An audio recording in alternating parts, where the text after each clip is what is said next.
Welcome to another episode of Tech Talk. Please click the like and subscribe buttons below. Need a domain for your website or app backend? Namecheap offers domains starting at 88 cents. Click on the link in the description to get started. Long time no talk. It's Jerome Parker, aka Master Shake. So, I have a lot of good news. I got accepted to my first conference talk. I'm going to be speaking at the API Days conference in San Francisco on July 17th at the Yerba Buena Center. And it's my talk is going to be titled "Building Scalable APIs from the Beginning."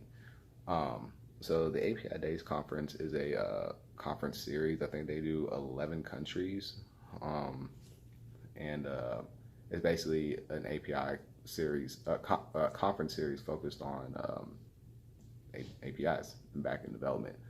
And I believe the track at San Francisco is titled the Future API Stack, I believe. I can double check. But anyway, it's my first conference talk. Very excited. You guys who've been following me know that I've been applying for conferences for like years. Um, and the last few months, I've really been going hard at it. Um, so I'm excited. So, and also being in the Bay, that really kind of hits home for me. I miss the Bay very much. Kind of want to move back. Sometimes I really want to move back, but cost of living and honestly, the culture there is kind of toxic. Not gonna lie, and kind of got tired of being around that. But the innovation, like the same, it's like a double-edged sword. Same amount of toxicities out there, you can like counterbalance it with like the amount of innovation. I just love the creative energy out there.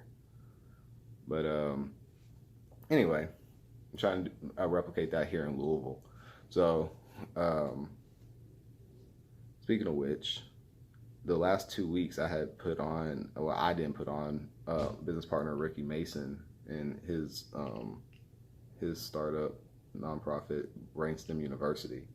They put on a robotics course here in Louisville at a couple churches, and basically we were teaching these kids. Robotics was at First Gethsemane Baptist Church, and then he put on another program at Calvary Baptist, but it wasn't the robotics program.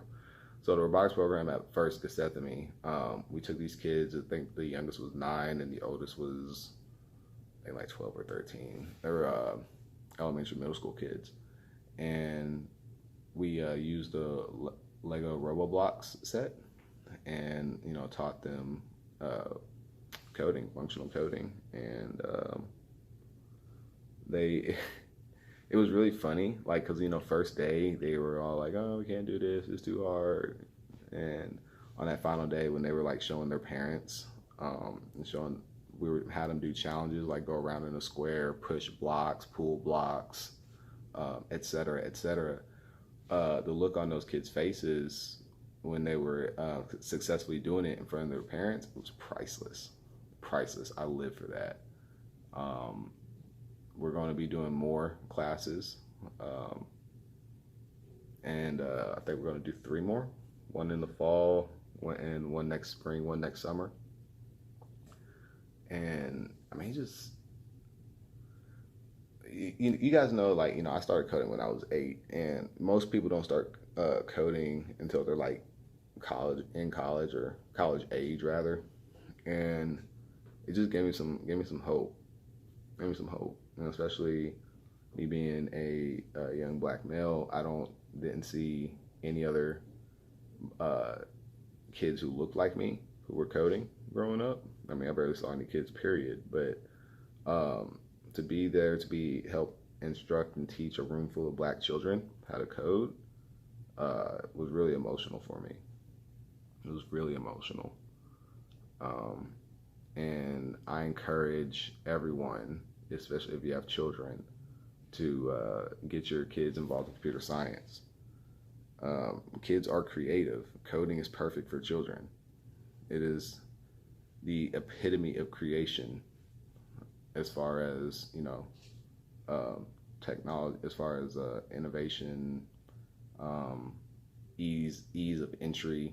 Like it, coding is really great. and not just coding, like, you know, robotics, electrical engineering, STEM, period. We need to get our kids into STEM. And yeah, yeah, it was awesome. I'm really tired. I'm my best friend's in town, and you know, been hanging out and whatnot. So, but yeah, so that conference is next week, and I fly out actually a week from today. I'll be in the Bay Area, 14th to the 18th. Um, I have a speaker dinner that I'm going to, and like I said, my conference is on the 17th. I'm pretty sure they're going to be recording it, and I'll upload it whenever if I can. But I think that's pretty much it for, my blog for today. I don't have too many more updates. 401k apps. Those of you who are on the newsletter, I do apologize for the lack of video. I've been traveling a lot, so we'll be doing an extended video this week. Have a lot of things to go over. If you aren't currently on the newsletter, head over to 401kapps.com and get started there. But anyway, guys, like I said, if you haven't liked and subscribed to the video, please go ahead. If you have any questions, drop a comment. I will be resuming my code class, not code class, but my code tutorials this week, because I've been asked to finish the Laravel View point of sale system. So I need to appease you guys. But anyway, I'm out. Talk to you later.